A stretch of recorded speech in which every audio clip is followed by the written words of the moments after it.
دویشتمه مسئله راوړې د دعا او تقدیر. دعا او تقدیر دا ډېره اهمه مسله ده. زه به دا پوره د دې چې څه لیکلي دا پوره نه یم، خو تاسو به دې مسله پوه کړم. وایي ګوره د ټولو شیزونو وجود منحصر دی په وجود د اسبابو باندې. بې مثال ورکړی دی، وایي هغه داسې چې د یو غنم د دانې راټوکېدل په قسمت کې شتي.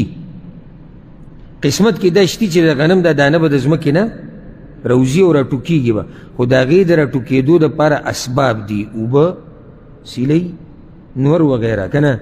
بغیر دې نه راټوکېږي؟ نه، دا دانه به راخیږي. دا تا په مسله باندې پوه کوي، نو اول په دې مثال ځان پوه کړه. دا دانه به راټوکېږي او راخیږي به، که نه؟ اسباب شتي؟ څه اسباب دي؟ هوا ده، اوبه ده، کرونده ده، فصل دی، ښایسته ځمکه ده، په هغې کې محنت مزدوري ده. دا دانه راټوکوي څوک، راخیږي څوک؟ الله یې کوي که نه؟ رب العالمین د دې کارونو دپاره موږ ته اسباب ښولي دي. نو الله بغیر د اسبابو نه دا کار کوي. لکه ګوره الله یو زنانه له بغیر پلار له بچی ورکولی شي که نه شي؟ لکه چا له ورکړه؟ مریم علیه السلام. خو دا خو یو الله یو ناشنا کار راښکاره کړو د عیسی علیه السلام د شان د اوچتولو لپاره. نور د الله طریقه دا نه ده. اگر که الله یې کولی شي نو د هغې لپاره سبب څه دی؟ ماشوم د پیدا کېدو لپاره سبب څه دی؟ د ښځه خاوند میلاوېدو، واده کول. اوس یو سړی ولاړ الله ته دعاګانې غواړي، یا الله وي ماله نیکمل اولاد راکړه. واده دې کړی دی، وي نه لا مونږ جنۍ نه ده غوښتلې. نو ته اولاد د کوم ځای نه غواړې؟ وي الله خو یې کولی شي، ولې ته به مونږ کړې؟ دا مونږ منو الله یې کولی شي، خو دا د الله طریقه نه ده. الله طریقه دا ده چې هلک او جنۍ میلاو شي. نو د هغې نه بعد بیا وګورئ په دې اسبابو کې اثر هم الله اچوي. په دې مسله ځان پوه کړئ. کله ګورئ هلک او جنۍ میلاو شي او بیا هم بچی نه پیدا کېږي. خیال هم دی که نه؟ نو دې کار له اسباب چا جوړ کړي دي؟ الله. په دې اسبابو کې اثر چا اچولی دی؟ الله.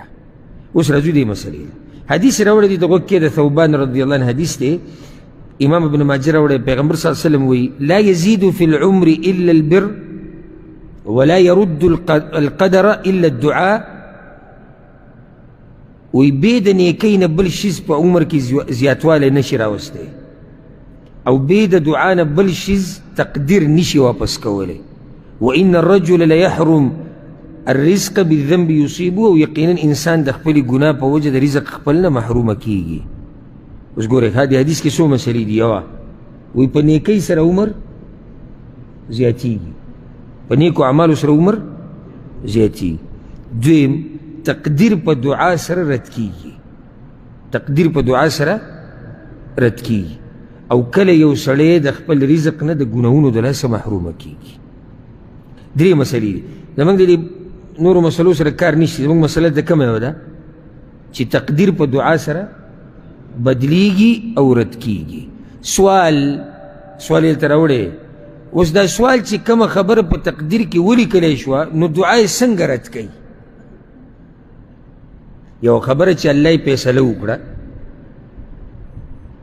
نو دا بیا څنګه په دعا سره واپس شو؟ دا اشکال ډېرو ملګرو ته راځي چې کله دا حدیث واوري چې تقدیر خو د الله اټل فیصله ده. نو چې الله فیصله وکړه چې داسې داسې به وي، بیا څنګه دا دعا د لاسه د الله فیصله بدله شوه؟ نو جواب یې واوره. وی د انسان بیمارېدل الله لیکلي دي.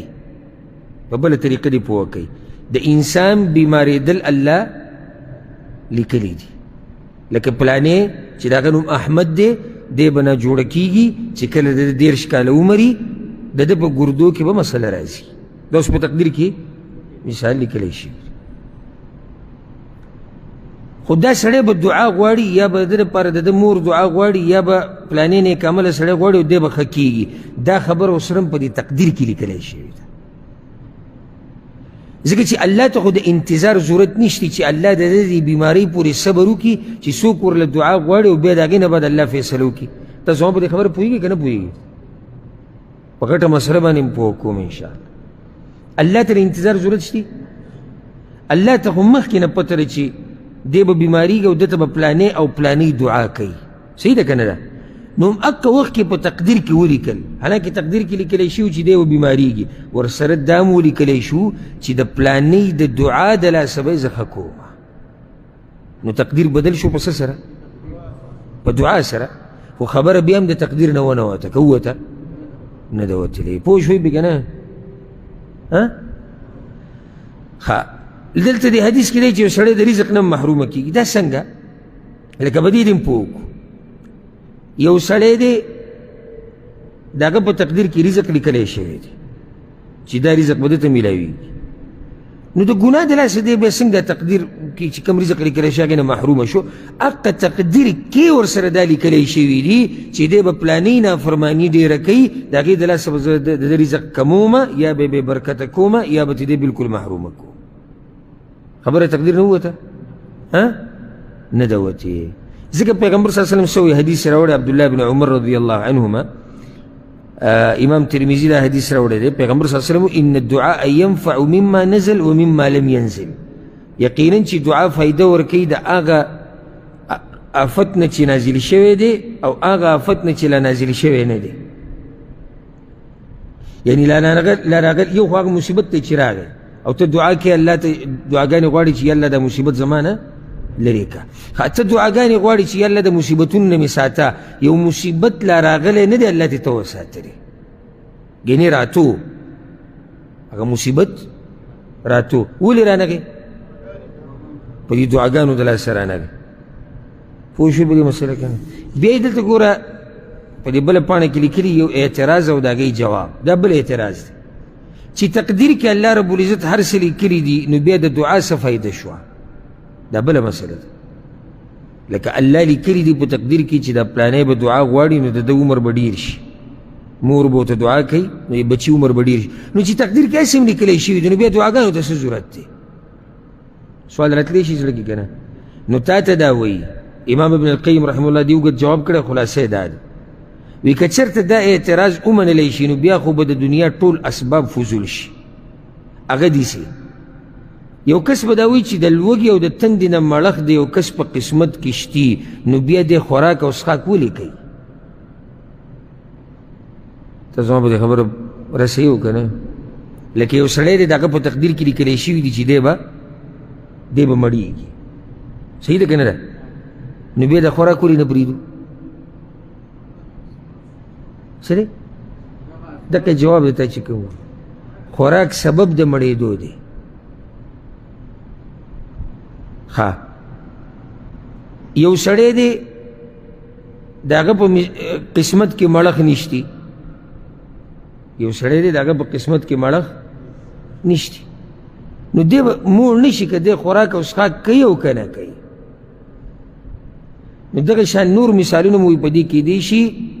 البته یو هوښیار انسان داسې خبره نشي کولی، ځکه چې د هر څه دپاره اسباب دي، الله موږ ته اسباب ښودي. او مشکل دی او د افسوس خبره دا ده چې کله د دین مسلې راشي نو یو خو هغه سړی تپوس کوي چې ځان پرې پوه کوي، د ده سوال خو صحیح دی. یو هغه سړی دی چې د اعتراض په شکل کې په دې دین اعتراض کوي چې دا څنګه تقدیر دی او دا څنګه او دا جو بیا ولې او دا، او ده به د پیسو دپاره او د رزق دپاره خپل ملک پرېښودی په سعودي عرب کې مزدوري کوي. ولې ته دلته مزدورۍ له راغلی؟ ولې؟ د رزق د ګټلو سبب دی که نو کور کې کښېنه که نه، وی هلته کله کېږي خپې لاس بړقې، دقه خپې لاس ړقول دا سبب دی، دا خپې لاس ړقول څه دي؟ دا سبب دی. نو تقدیر کې چې سم لیکلی شوي دا خو لیکلی شوي دي خو اسباب دي.